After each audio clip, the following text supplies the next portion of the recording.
sa inyo. Magigay tayo lahat para i-tip si D. FCD, shoutout sa Bacadas, sa Workaholic, sa Inquirables, Balanga, sa Outright. Siyempre, salamat palagi sa Branded, sa Hype Beat, tsaka sa Aris Clothing. Shout out. Yo, ready next.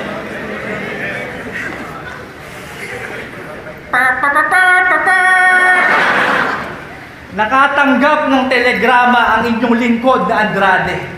Mula sa malayong kalugaran, sila'y tulungan daw ang sabi. Dahil kailangan kong pumatay ng halimaw na panaybok ang bibig daw ay tae. Bit-bit ang aking espada. Natanaw ko ang halimaw, nagbabalak pang magtago. Kinailangan kong umatake ng mabilis bago siya tuluyan na maglaho. Huminga ako ng malalim at putang ina ang baho!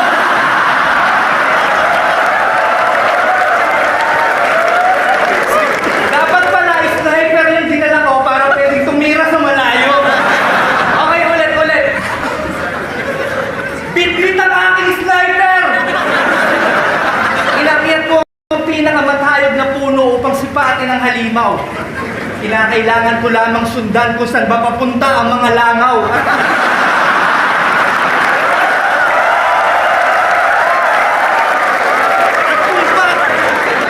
Nakatalikod ang hinayupak, ngunit ng gatilyo'y akma ko ng kakalabitin.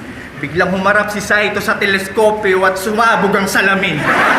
Tangina, ang hirap mong patayin! Ano ba naman kasing mukha yan? Wala yatang pang-uri ang pwede kong ilatag. Sobra mong itim yung mukha mo, hindi ko mapaliwanag. Hindi sapat ang salitang pangit upang laitin kita. Kasi yung level ng mukha mo, mukhang na-reach na yung putang ina. Yung mga nakalaban mo dati, ngayon alam ko na yung feeling. Isipin mo yung ganyang itsurang wala namang kahulugan at sining, pipilitan pa namin masulatan ng mga doble ang meaning. Ang hirap ng sight. Lalo na sa tulad nung hindi naman madalas malakas manglait. Madali pa yatang ikwento sa bulag kung gaano kaganda yung mundo kaysa kung gaano kakapangit.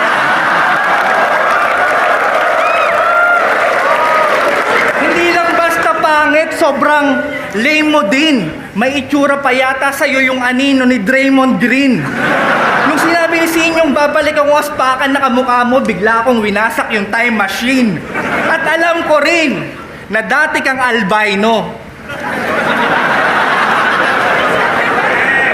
Ayon sa iyong chismosang madrasta, maputi daw yung balat at dilaw yung buhok nung ikay mabata pa.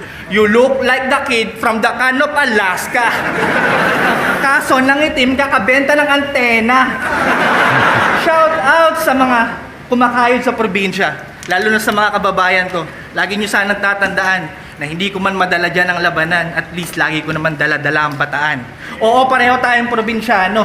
Ang kaso, hindi ka naman bataenyo. Kaya sa akin, ikaw ay salubsob. Wala akong sinasanto, Pedro, lalo na't hindi ka naman kalungsod. Ba't ako matatakot sa'yo? Huwag mong balakin, subukin ang lalim ko.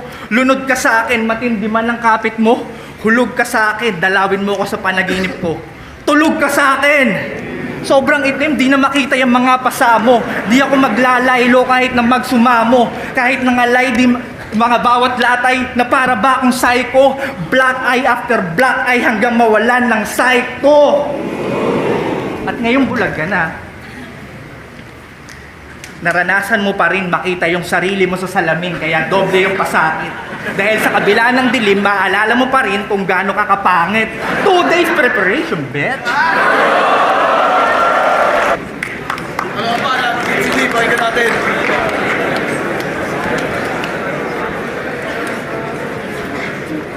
Pag siya daw pumuti, mas gwapo siya sa akin, akala mo kung sino. Etong ang si itim, mukhang nilamon ng dilim, tawag ko doon, kanibalismo. Yo, balita ko, artista ka na. Gumanap ka daw na extra sa Ninja Assassin. Sa wakas, nagkaroon ka din ng seryosong role at medyo tigasin. Yung mga kasama niyang artista, Lahat bihis na bihis para bumagay sa eksena. Si Zaito lang yung walang effort, ang puta. Ang bilis naging ninja. Pinaghubad lang tapos inabutan ng espada. Yan ang Black Ninja. Sobrang natural, walang arte. Ang lupit mo. Di ka na pinag-costume kasi maitim ka pa sa damit mo. Ninja what? Feeling pogi ka na daw. Celebrity dumiskarte pero wala namang magpadali. Porque gumanap kang ninja, akala mo ganap ka na rin na Hokage. Kaya pala, tigang na tigang. Kakantutin niya daw kahit ano man ang ihain. E di putang ina mo, itusok mo yung burat mo sa bagong hangong sinaing.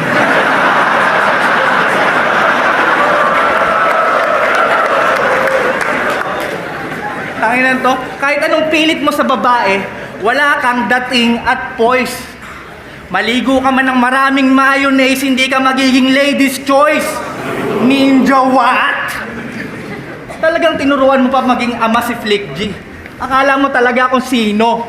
Eh sino nga ba tong may tinatagong sikreto sa lahat ng nido? Kaya ka na-aresto. Alam mo kung ako sa'yo, seryoso. Alam mo kung ako sa'yo, gawin mong inspirasyon yung lata ng gatas. Gawin mong alkansya. Huwag mong sayangin ang pagkakataon.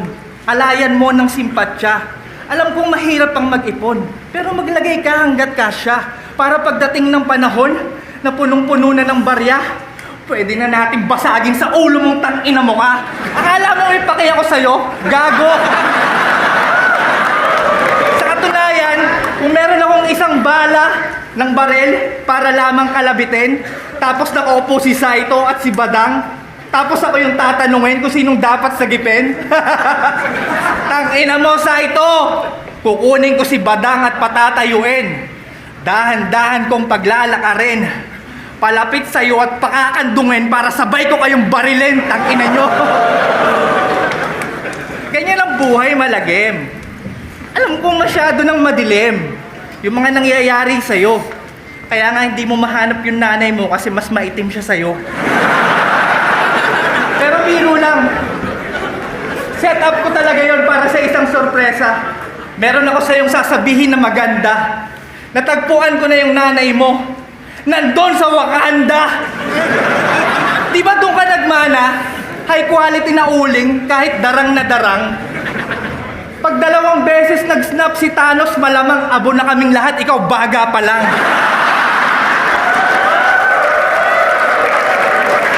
Tangina ka! Para kang si Serge! Iba ka! Talagang nag-iisa ka. Walang gustong gumaya, hindi naman sa panghuhusga. Malamang di ka makapasok sa arko ni Noah kasi wala kang kapares na hayop ka. Pero bukod doon, wala naman lang special sa'yo eh. Yung rhymes mo, kaya namin. Yung jokes mo, kaya namin. Yung mga ginagawa mo, masasabing talent ba? Eh kaya ka lang naman nasa flip-top hanggang ngayon kasi pangit ka. Seryoso! Seryoso, seryoso! Si Abra, sa tingin mo kung ganyan mag-rap, may karir ba? Wala, Saito. Wala. Pero ikaw, meron. Kasi pangit ka. Huwag mong hayaang alisin nila yan sa'yo. Pangit ka, Saito. Yakapin mo.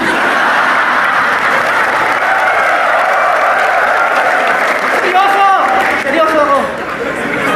Lahat ng iyong sakripisyo, paghihirap, pag-iwas sa bisyo, pagsisikap, yung lakas mo ng loob at pagtitiwala. Yung pananalig mo sa taas at paniniwala. Lahat yan, Saito. Lahat ng sinabi ko, putang ina, walang connect sa'yo. Basta nandiyan ka lang kasi pangit ka. O baka naman, sip-sip na rin. Hoy, di kaya? Patay tayo dyan, naloko na. Dati bato lang ginagamit, ngayon pati tao na. Basta may pakinabang kakapitan, yan ang style mo. Para sa takhilya, para sa liga, o para Zaito. Oh, Gusto pa yatang slow mo. Sabi ko, sip-sip kang tao. Basta may pakinabang kakapitan kasi parasite to. Uling para sa ito, pakinggan natin. Yo! Sino pa niya daw yung burat ng Koreano? Doon pa lang panalo na ako. Gago. Yo, Pedro Canon. Padigay lang. Yo, Pedro Canon. Ito na yung round na wala ka ng bangon. Ang pangit mo, gago. Oh, ito na yung round na wala ka ng bangon. Babakat sa'yo mga sulat ko, gagawin kitang carbon. Yung mga bara ko na baon, matindi pa sa dagger at lason. Dahil pag ako nang nagpasiklab, siguradong murder at arson. Bakit mo tinanggap ang hamon? Mga tira ko'y matindi man lamon. Sobrang bigat, pasang ko sa balikat, malaproto ng kanon. Marami daw pumusta sa'yo. Dahil matanda ka na't magulang, pues isa lang ang sagot ko. Tuhog sa akin tong Senior Pedrong nakasalang chibog sa akin ang manok nyo. Dahil wala kang panama sa bar.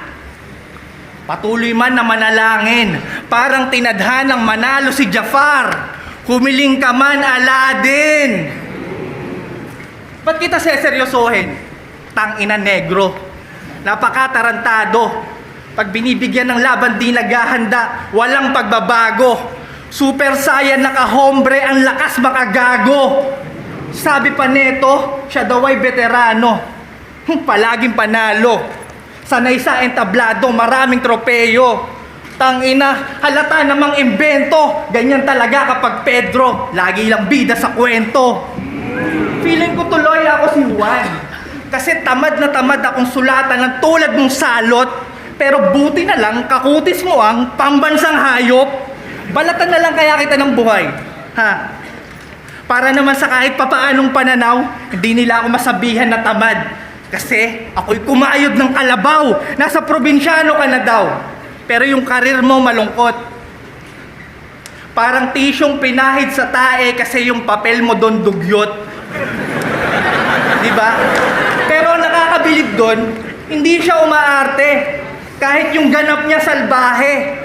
Chismosong kapitbahay na inggit palagi. Squatter na may pangit na itsura at ugali. Bobo, walang modo at ignorante. Hanggang sa naisip ko, wala naman yung pinagkaiba sa totoong buhay mo, pare. Kaya pala sa probinsyano, hindi ka umaarte. Yang kayabangan mo, catastrophe. Di mo ako malilin lang. Nagmamataas, mala apostrophe. Eh yung karakter niya, paningit lang. Ano, di ba totoo? Yan ang gusto ko sa'yo. Kaya kapag nawala ka sa probinsyano, malamang walang makaalala. Kahit yung mga gabi-gabing nakababad, kakalimutan na lang nila yung pangit na parang pagpapatawad. Di ba ganyan ang papel mo? Pero parang Jack and Boy wais talaga to. Alam niya kasing talo na siya sa papel, kaya gumamit siya ng bato. Di ba? Pero yung aminin nyo, totoo. Lahat naman tayo addict, may kanya-kanya lang tayo ng bisyong lumalamon. Kaya sino ba ako para husgahan ka sa mga nagawa mo kahapon? Nasusukat lang yan kung paano ka tumayo sa paglaon. Kaya bakit ka pagaganti ng patay kung ngayon ng buhay nahihirapan ka ng bumangon? Hindi lahat nabibigyan ng pangalawang tsansa. Oo nga at weather lang yan. Pero paano kung mali ang pag-asa? Kaya kung sasayangin mo ang pagkakataon, ngayon pa lang simulan mo na ang maghukay. Di kita masisisi kung bakit gusto mong gumanti ng patay kasi naging talo ng anong buhay. Ay, clap na pag-iay para sa laban yun. Zoning 2019, Tipsy D vs. Zaito, mag-ingay 5 beses para sa laban yun at para sa sarili nyo. Sa malaking shoutout ulit sa inyo lahat. Bota Norado 5-0, mag-ingay para kay Tipsy D. Shoutout kay Zaito, binabati ko rin tatay ko si Mel Andrade.